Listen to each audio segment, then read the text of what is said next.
Muy buenos días, tengan todos ustedes. Sean bienvenidos a la cátedra Comprensión Lectora, una aproximación histórico-filosófica.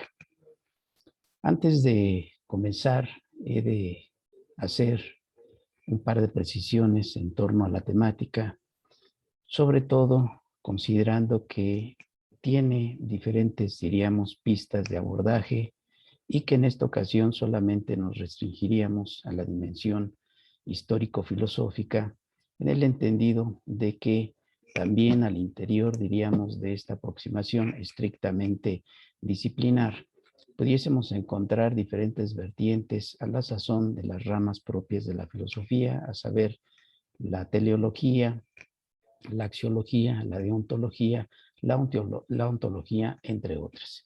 Sin lugar a dudas, no pretendemos hacer un análisis exhaustivo, ni tampoco de todas las obras de corte filosófico. Sin embargo, sí queremos establecer una suerte de rastreo que nos permita, diríamos, rescatar algunos hilos de carácter filosófico en torno a la temática que nos ocupa.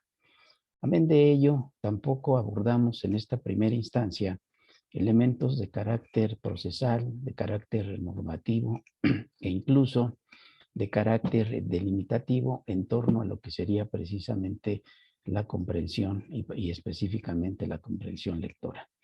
¿Por qué? Porque además ahí tendríamos que involucrar una aproximación conceptual de todos los elementos intervinientes en la comprensión lectora, que irían obviamente desde la identificación y clarificación de los diferentes niveles intelectivos hasta elementos, diríamos, morfológicos de lo que es la lectura, los tipos de lectura, las fuentes de información, los procesos, diríamos, de decodificación, lenguaje, códigos de comunicación, ¿sí? Elementos de orden lingüístico, semántico, epistemológico incluso. Esa parte la reservaremos para una segunda aproximación.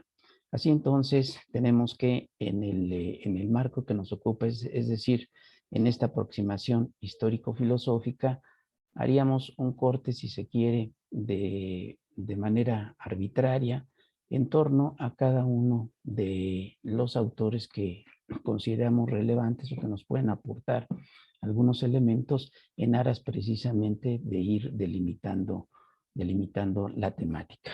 En principio, proporcionamos una aproximación operativa, es decir, identificamos un punto de arranque en el entendido de que aproximaciones de orden conceptual, de orden teórico, tendrían que verse al interior de cada una de las teorías de manera muy puntual.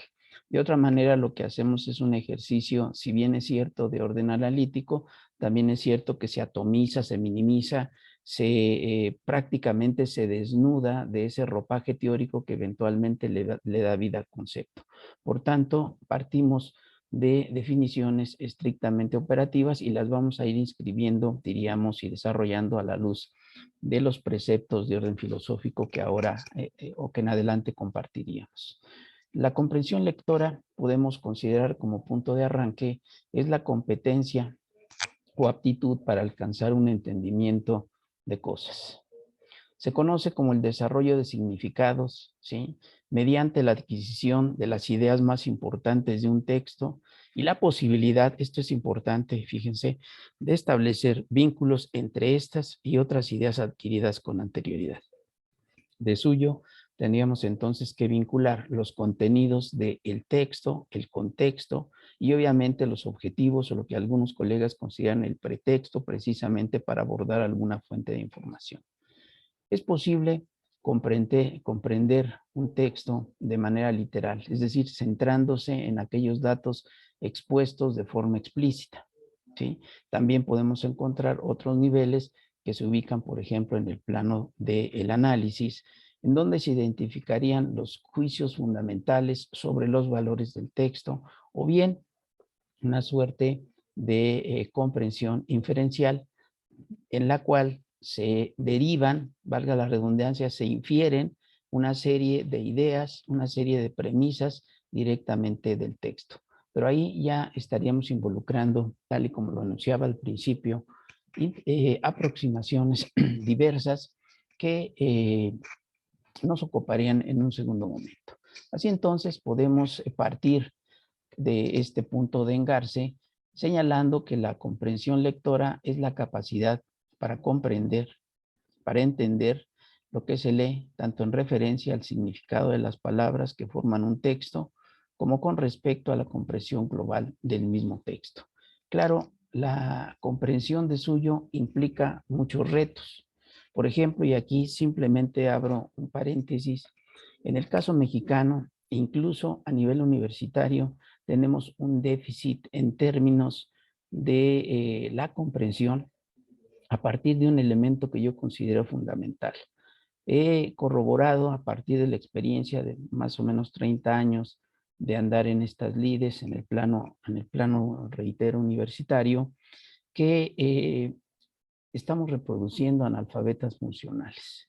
En alguna ocasión comentaba esto con mis alumnos y les preguntaba, bueno, ¿cuántos conceptos utilizan ustedes cotidianamente? Y además, obvio, saben su significado.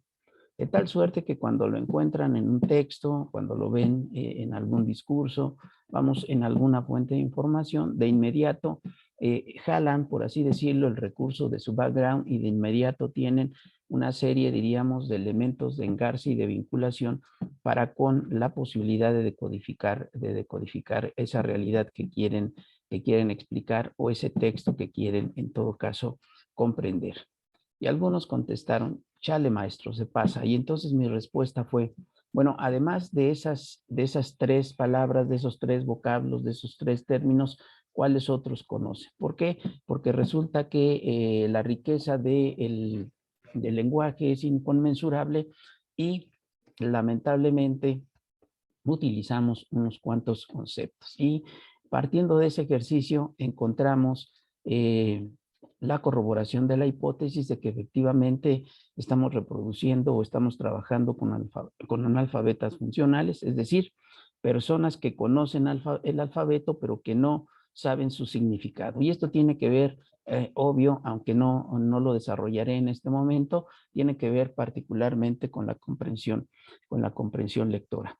De suyo, entonces, sí, tenemos que hay un déficit significativo en términos precisamente de ese andamiaje, diríamos, común del cual debemos partir.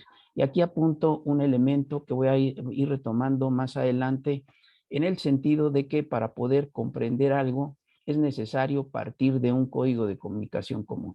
El código de comunicación común al cual me refiero, y ahí voy a cerrar el paréntesis, tiene que ver precisamente con el compartir, ¿verdad?, el conocimiento, ¿sí?, de un vocabulario, de un lenguaje, ¿sí?, en su totalidad, incluyendo obviamente las reglas gramaticales y sobre todo sus significados y la posibilidad de desarrollar competencias vinculadas con la interpretación y su vinculación obviamente con ideas previas, ¿sí?, con ideas que se van construyendo e incluso con procesos, diríamos, de carácter o de orden prospectivo. Me voy a permitir partir, diríamos, de la digresión que voy a compartir con ustedes en torno a la dimensión filosófica de una aproximación que encuentro y ustedes pueden corroborar en el texto de La arqueología del saber de Michel Foucault, en donde él va a señalar cuáles son las características específicas de los diferentes tipos de discurso.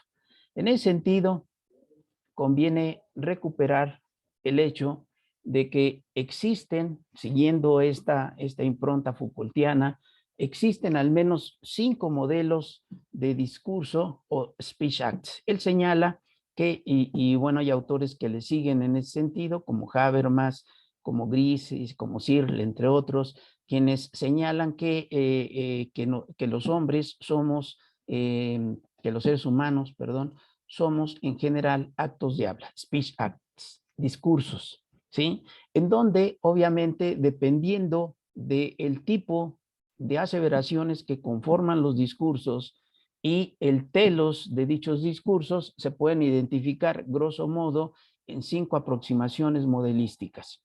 Cuando nosotros nos referimos a aproximaciones modelísticas, conviene señalar que estamos hablando de arquetipos, de patrones, de modelos, ¿sí? De tipos ideales en el sentido weberiano. En otras palabras, que en la realidad, ¿sí? No los vamos a encontrar de manera, diríamos, nítida, de manera plena, sino que los vamos a encontrar de manera combinada. ¿Sí? Por eso es que hablamos de aproximaciones modelísticas. Nos sirven precisamente para instrumentar la realidad, para entender la realidad, para comprender la realidad, pero obviamente no se compadecen al 100% en la realidad. ¿Por qué? Porque los discursos regularmente involucramos diferentes niveles y diferentes tipos de discurso. A saber, entonces, siguiendo esta taxonomía, identificamos grosso modo los siguientes arquetipos. 1, discurso científico. 2, discurso político. 3, discurso ideológico. 4, discurso técnico. Y 5, discurso filosófico. Obviamente, nos vamos a ocupar básicamente del último. Sin embargo, conviene señalar algunas precisiones en torno a esta taxonomía. ¿Cómo se conforma o cómo podemos identificar al abordar un texto de diversa índole, es decir, independientemente del área del saber especializado, e identificar cabalmente si está, diríamos, preñado de una tendencia cientificizante o ideologizante o filosofizante o whatever, es decir, dentro de las categorías que estamos enunciando? Las aseveraciones que conforman un discurso científico son de dos tipos. Pueden ser de carácter descriptivo, las cuales a su vez pueden ser descriptivo generales o descriptivo particulares. O bien pueden ser, en el mejor de los casos, obvio, aseveraciones explicativo generales o bien explicativo particulares. Y hacemos la precisión porque obviamente nuestro interés de análisis o el interés en general, ya sea del investigador o simplemente del estudioso, diríamos, de la realidad social y material, pues obviamente lo puede constatar a partir precisamente del precepto intelectivo que subyace en los 4 subtipos, por así decirlo, que conforman el discurso científico. Por lo que toca al discurso político, ¿sí? Hay quien lo hermana, quien lo equipara, quien lo vincula directamente con el discurso ideológico. Yo preferí aquí identificarlo por separado, no obstante que pueden coincidir en el entendido, obviamente, de que ambos discursos tendrían la pretensión de incidir sobre el comportamiento posterior del escuchante. Nótese, a diferencia del discurso científico, que trata en todo caso de describir o bien explicar estados de cosas o ambos, e incluso predecir, que sería una de las características obviamente del discurso científico a partir de la fuerza de sus teorías. En el discurso político y en el discurso ideológico se trata de establecer consensos, de convencer al escuchante, ¿sí? Y 2, de incidir en el comportamiento posterior del escuchante, es decir, que se puede dar una suerte de adoctrinamiento a la sazón, obviamente, de aseveraciones fundamentalmente valorativas. Y esta es la razón por la cual muchos autores vinculan o equiparan el discurso político y el discurso ideológico. Sin embargo, conviene señalar que el discurso ideológico es evidentemente mucho más amplio, ¿sí? Mucho más abarcativo, mucho más incluyente que el discurso político.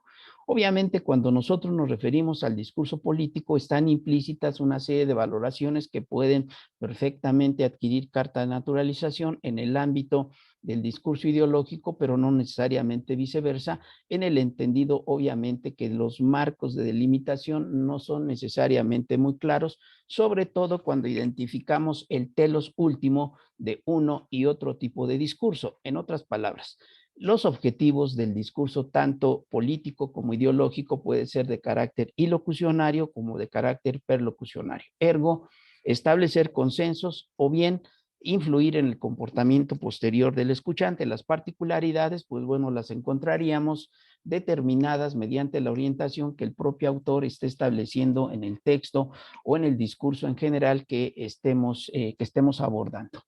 Luego tenemos un cuarto tipo diríamos, de discurso, ¿sí? Arquetípicamente hablando o modelísticamente hablando, que sería el discurso técnico, el cual a su vez se divide en técnico prescriptivo y técnico decisional.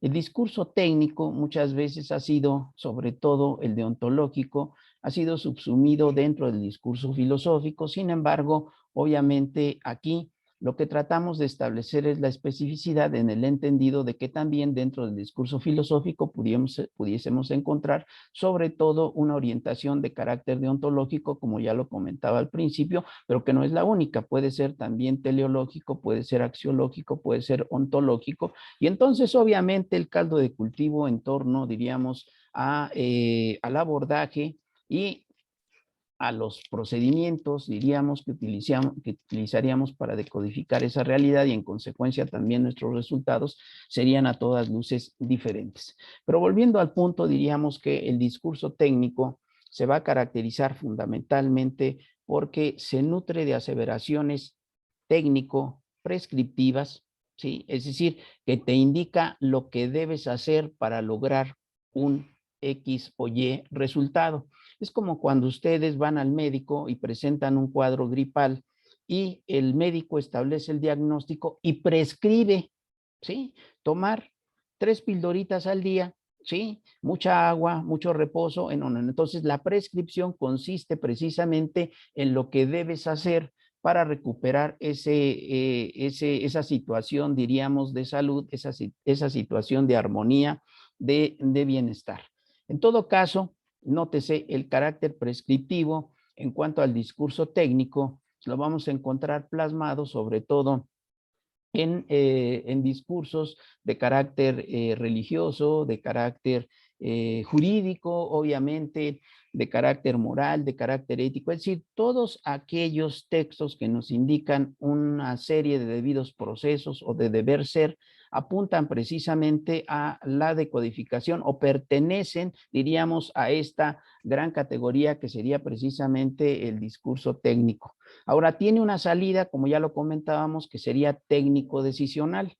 ¿Por qué? Porque precisamente a partir de un diagnóstico, a partir de un conocimiento del estado de cosas, de la realidad, independientemente del ámbito específico, lo que vamos a encontrar adicionalmente es que precisamente producto de ese ejercicio previo, ¿sí? Se puede encauzar decisiones a la sazón, por ejemplo, de lo que conocemos como las políticas públicas. Se hace primero una radiografía de la realidad, se ve qué se necesita y en qué áreas, y se establecen por lo menos 2 rangos en el ámbito de la aplicación de este discurso técnico decisional. El ámbito general, es decir, qué es lo que requiere la población que forma parte, diríamos, de un Estado, y por el otro lado, cuáles son las políticas focalizadas que se requeriría atender en términos, por ejemplo, de grupos etarios, de preferencias o, por ejemplo, en términos de niveles educativos, en. Entonces, se da, diríamos, un ejercicio, por lo menos, en 2 grandes direcciones y los resultados pueden ser múltiples y muy diversos y la aplicación en el mismo sentido. Finalmente llegamos a lo que sería el caldo de cultivo que nos ocupa el día de hoy, el discurso filosófico. A diferencia de los otros discursos, las aseveraciones en el discurso filosófico, ¿sí? Tienen un carácter fundamentalmente reflexivo y para ello, bueno, me valgo de esta definición en torno a la filosofía educativa, en donde se señala, por ejemplo, que la filosofía de la educación, como rama, diríamos, del saber especializado, ¿sí? Reflexiona sistemática y críticamente sobre el origen, las fuentes y el desarrollo del fenómeno educativo en cuanto a sus teorías, epistemología y problemas trascendentales en relación al estado de la comunidad, los docentes, los estudiantes, el sistema educativo y en general en torno a todos los actores que conforman el sistema y obviamente en una dimensión, digamos, longitudinal, coyuntural e incluso prospectiva. Pero el punto, diríamos, tiene que ver particularmente con esto. Es la rama del saber especializado que reflexiona, Con esto lo vinculamos precisamente con lo que señala Foucault. El discurso filosófico se nutre fundamentalmente de aseveraciones reflexivas. Es decir, tenemos un fenómeno, situación o cosa, ¿sí? Nótese, sin la carga teórica que pudiese tener. Por ejemplo, si hablo de fenómeno, no me estoy amparando directamente en la fenomenología, que evidentemente sería una posibilidad aproximativa al abordar el tema que nos ocupa o cualesquiera otro.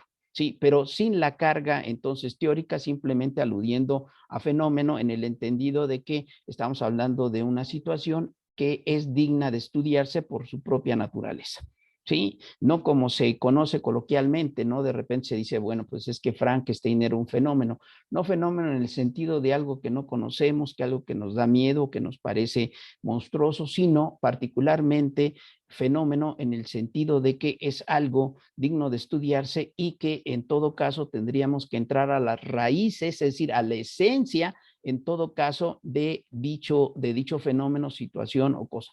¿Sí? Y aquí lo vinculo obviamente también con los otros elementos que hemos señalado. Tampoco cuando hablo de cosa me estoy refiriendo de manera inmediata al positivismo, ¿sí? En cuyo marco se habla precisamente de que la realidad debe ser entendida como hechos, como cosas, sí, como la realidad misma, es decir, como elementos fácticos, sino simplemente para enunciar objetos sobre los cuales trabajaríamos en todo proceso intelectivo. Entonces, cerrando, diríamos, parte de la caracterización en torno a los 5 tipos de discurso, diríamos que el discurso filosófico fundamentalmente se va a caracterizar por la imputación de sentido. ¿En qué consiste esa imputación de sentido? Bueno, la imputación de sentido tiene que ver básicamente con la atribución, ¿verdad?, de sentido que se le da, ¿verdad?, a una realidad, en el entendido de que entonces, sí, el elemento del cual ya hablé inicialmente, que es un código de comunicación común, nos va a permitir establecer precisamente vasos comunicantes y permitirnos en todo caso interactuar y saber de qué habla uno, sí, y de qué habla el otro, porque de otra manera no habría ninguna posibilidad de interacción. Si no compartimos códigos de comunicación, esto se hace totalmente poco plausible, se hace totalmente difícil, ¿sí? Así entonces, tenemos que desde el ámbito, diríamos, de los saberes en general, tenemos estas 5 aproximaciones modelísticas que vamos a encontrar combinadas en los textos y en las realidades que abordamos. Entonces, nótese cómo la delimitación, obviamente, de la problemática que nos ocupa ya no es tan sencilla y tiene múltiples aristas. ¿Sí? Incluso en el ámbito propiamente del devenir, digamos, histórico-filosófico, parto obviamente de una serie o de una disección, si se quiere, hasta arbitraria, ¿sí? En donde obviamente la imputación de sentido de quien habla va a reivindicar a algunos autores y va a dejar de lado a otros, en el entendido obviamente de que el ejercicio se puede hacer prácticamente con todos los pensadores desde la antigüedad hasta nuestros días y obviamente desde diferentes trincheras disciplinares.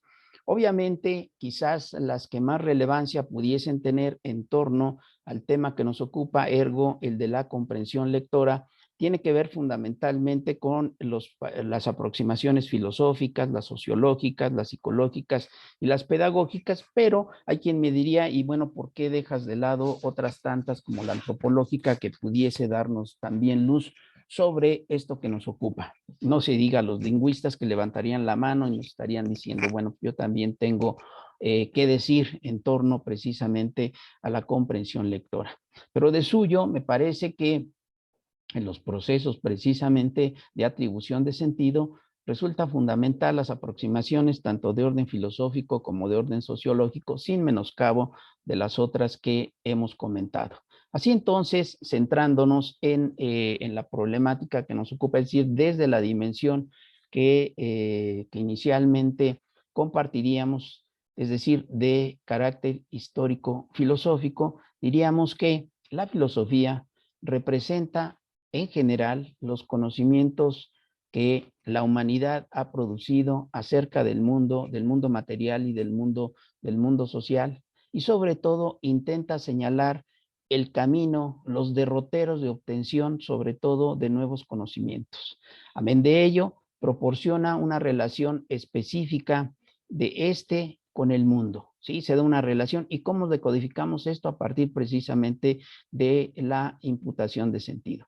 Todo esto se lleva tanto en los ámbitos, diríamos, intelectivo, como en el plano de la realidad o de las aproximaciones fácticas, todo ello a partir de la proyección en general de la actividad humana, es decir, no se circunscribe a ninguna rama, que se da en el plano cognoscitivo, nótese valorativo, ahí la riqueza precisamente y la impronta filosófica, y en la comunicación.